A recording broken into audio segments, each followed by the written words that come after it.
अस्सलाम वालेकुम, क्या हाल चाल? सब ठीक ठाक। मैं उम्मीद करता हूँ आप सब लोग अपने डॉक्यूमेंट्स को प्रिपेयर कर चुके होंगे अभी तक, और अब आप एक दो दिन में कोशिश करेंगे कि उनको जो एम्बेसी है पाकिस्तान में, जापान एम्बेसी, आप वहाँ पे भेज देंगे। अगर तो आप थोड़ा लेट हैं, अगर आपकी कोई चीज़ मिसिंग है तो प्लीज़ कोशिश करें जल्दी से जल्दी करें, और अपने डॉक्यूमेंट्स को भेजने से पहले एक दफ़ा ज़रूर फाइनल कर लीजिएगा, और कोशिश कीजिएगा कि मेरी वीडियोस के साथ आप उसको ज़रा मैच कर लें कि कौन से डॉक्यूमेंट्स रिक्वायर्ड है। ठीक है, तो वो आपको हेल्प करेगा। तो मैं बेसिकली 2 से 3 चीज़ों के ऊपर डिस्कस करना चाहता था, लेकिन मैं एक ही चीज़ के ऊपर डिस्कस करूँगा आज, वो भी 2 डिफरेंट पॉइंट्स हैं। एक है रिकमेंडेशन लेटर और एक है सर्टिफिकेट ऑफ एम्प्लॉयमेंट। इन दोनों में फ़र्क क्या है और इन दोनों की दोनों मुख्तलिफ डॉक्यूमेंट्स हैं, पहले तो मैं ये क्लियर कर दूं, और इन दोनों की ही ज़रूरत है आपके डॉक्यूमेंट्स में। बट उससे पहले मैं बताना चाहता हूँ कि बहुत से सब्सक्राइबर ने एक बड़ा आसान और सिंपल सवाल पूछा है कि जापान की जो वेबसाइट है, जो वहाँ की एम्बेसी की वेबसाइट है पाकिस्तान में या किसी भी मुल्क में, इंडिया में, बांग्लादेश में या श्रीलंका में, वहाँ पे वेबसाइट पे क्लियरली लिखा है कि वहाँ पे उनको 3 से 4 डॉक्यूमेंट्स चाहिए पहले प्रोसेस के लिए। तो मैं ये बिल्कुल समझता हूँ, ये बात बिल्कुल ठीक है, वहाँ पे 3 डॉक्यूमेंट्स रिक्वायर्ड हैं। बट मैं आपको बताना ही चाहता हूँ कि आपकी एप्लीकेशन में और बाकी की एप्लीकेशंस में क्या फ़र्क होगा। वहाँ पे तो ये चीज़ भी नहीं लिखी हुई कि आपके डॉक्यूमेंट्स कलर्स होने चाहिए, लेकिन जब भी आप अपने आप को प्रेजेंट करते हैं, आप हमेशा कोशिश करते हैं कि आप अपने आप को अच्छे तरीके से प्रेजेंट करें। तो ये भी तरीका है कि जब आपको पास पता चला कि वो स्कॉलरशिप आ गई है, तो आपके पास जो भी डॉक्यूमेंट्स अवेलेबल हैं, जो भी आप जल्दी से जल्दी टाइमली मैनर में करके भेज सकते हैं, तो आप भेजें। तो इसी तरह मेरे कुछ दोस्त हैं, उन्होंने मुझे मैसेज किया, सब्सक्राइबर्स हैं, कि वो कह रहे हैं कि हमारे पास डॉक्यूमेंट्स बहुत ज़्यादा हैं, सर्टिफिकेट्स हैं बहुत ज़्यादा, उन्होंने बहुत ज़्यादा अचीवमेंट्स हैं या बहुत ज़्यादा इवेंट्स में उन्होंने पार्टिसिपेट किया जहाँ से उनको रिकग्निशन सर्टिफिकेट्स मिले हैं, तो उसको वो नहीं भेज रहे। तो मैंने कहा इट्स अप टू यू, और मुझे लगा कि ये उनकी अपनी मर्ज़ी है। बट अगर मैं उनकी जगह पे होता, और जो कि मैंने अपनी जगह पे ये किया भी, मैंने अपने साथ जितने भी मेरे पास सर्टिफिकेट थे, एक्सपीरियंस के, अचीवमेंट्स के, वो मैंने सब साथ लगाए और मैंने भेजे, क्योंकि मैं अपने बारे में अच्छे तरीके से प्रेजेंट करना चाहता था अपने आप को, जिसमें आपके डॉक्यूमेंट्स आपको प्रेजेंट करेंगे। जैसे आप अपना स्टेटमेंट ऑफ पर्पस लिखते हैं, रिसर्च प्रपोजल लिखते हैं, आपकी अचीवमेंट्स लिखते हैं एकेडमिकली, और बाकी क्या अचीवमेंट्स हैं उसको लिखते हैं, वो प्रेजेंट करेंगे। बट ये सर्टिफिकेशंस भी आपको हेल्प करती हैं आपको प्रेजेंट करने में। तो डॉक्यूमेंट्स इसलिए आपको कह रहा हूँ कि आप सारे भेजें, ताकि आप अपने जो आपकी पिक्चर है, जो आपकी क्लैरिटी है आपकी पर्सनैलिटी के बारे में, उसको प्रेजेंट कर सकें। ठीक है, तो आज का ये टॉपिक नहीं था, लेकिन मैं ज़रूर शेयर करना चाहता था, इसलिए मैं शेयर कर दिया। तो आज जो मेरा मेजर टॉपिक है वो है रिकमेंडेशन लेटर और सर्टिफिकेट ऑफ एम्प्लॉयमेंट में क्या फ़र्क है, और ये दोनों अलग डॉक्यूमेंट्स हैं, इसको समझना बहुत ज़रूरी है। तो सबसे पहले बात करते हैं रिकमेंडेशन लेटर क्या चीज़ है।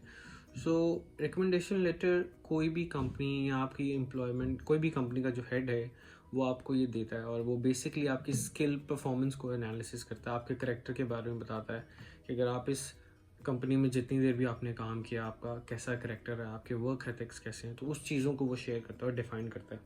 और नॉर्मली अगर आप स्कूल में काम कर रहे हैं, आपके प्रिंसिपल देंगे, आपके हेड ऑफ डिपार्टमेंट दे सकते हैं, आपके सुपरवाइज़र या आपके मैनेजर, इस तरह जो भी आपके वहाँ पे लीड हैं, कोऑर्डिनेटर्स जो हैं, वो आपको ये दे देते हैं, और उसमें वो बताते हैं कि आप कैसा काम कर रहे हैं, कि आप रिस्पॉन्सिबल हैं कि नहीं हैं।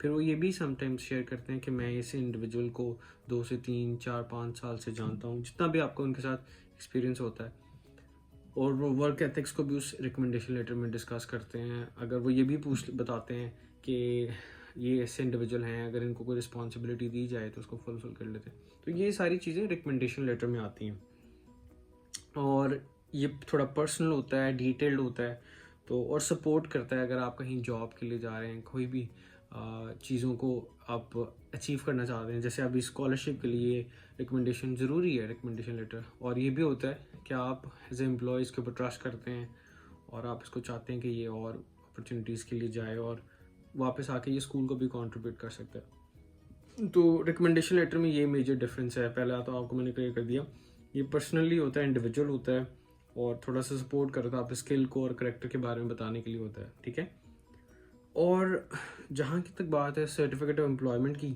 ये बहुत ही फैक्ट्स के बेस के ऊपर काम कर रहा होता है। जैसे कि आप बताते हैं कि इस एम्प्लॉय ये इस साल से इस साल तक हमारे पास काम कर रहा है, और इस तरह का ये एक ऑफिशियल प्रूफ होता है कि आप इस ऑर्गेनाइजेशन के एम्प्लॉय हैं।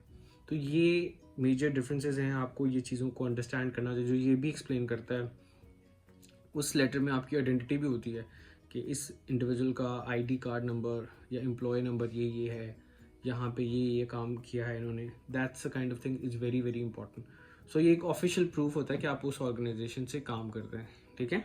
तो और नॉर्मली सर्टिफिकेट एम्प्लॉयमेंट रिक्वायर्ड होता है। बाकी भी अगर आप कहीं वीज़ा प्रोसेस के लिए जाते हैं, इवन दो आप अगर ट्रैवलिंग के लिए, टूरिज़्म के लिए भी जा रहे हैं, तो वहाँ पे भी आपको शो करवाना पड़ता है कि आप कहाँ पे काम करते हैं, आपके पास जो इनकम है वो कहाँ से आ रही है। तो ये सर्टिफिकेट एम्प्लॉयमेंट इस वजह से भी रिक्वायर्ड है। तो आप सब लोग जब आप डॉक्यूमेंट सबमिट करा रहे हैं, इन दोनों को दो मुख्तलिफ चीज़ें कंसिडर करें और कोशिश करें कि इन दोनों डॉक्यूमेंट्स को भी आप सबमिट कराएं अपने पास, ठीक है। तो ये दो मेजर चीज़ें थी जो मैंने रियलाइज़ की कि मैं शेयर करूं आपसे, और बहुत सारे लोग सवाल भी कर रहे थे। तो अगर फिर भी अगर आपको क्लैरिटी ना हो, प्लीज़ कमेंट करें वीडियोस के नीचे। और मैं वीडियो के नीचे कमेंट का इसलिए कहता हूँ, उससे बाकी लोगों को भी सपोर्ट मिल जाती है, क्लैरिटी मिल जाती है।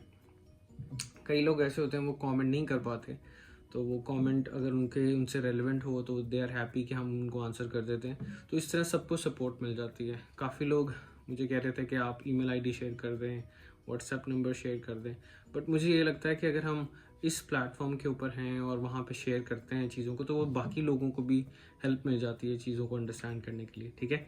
तो और जाने से पहले रिक्वेस्ट ये है कि प्लीज़ मेरे चैनल को सब्सक्राइब करें और शेयर भी करें। बेल आइकन ज़रूर दबाएं ताकि बहुत ज़्यादा जब भी कोई वीडियो आए आपको मिल जाए जल्दी से जल्दी। अभी टाइम थोड़ा रह गया हमारी स्कॉलरशिप के लिए, कोशिश करें जल्दी से जल्दी अपने डॉक्यूमेंट्स को सबमिट करें और वेट करें, दुआ भी करें कि आपको कॉल आ जाए, ठीक है। तो अपना बहुत सारा ख्याल रखें। अगर कोई सवाल होगा तो ज़रूर कमेंट कीजिएगा मुझे, ठीक है। अल्लाह हाफिज़।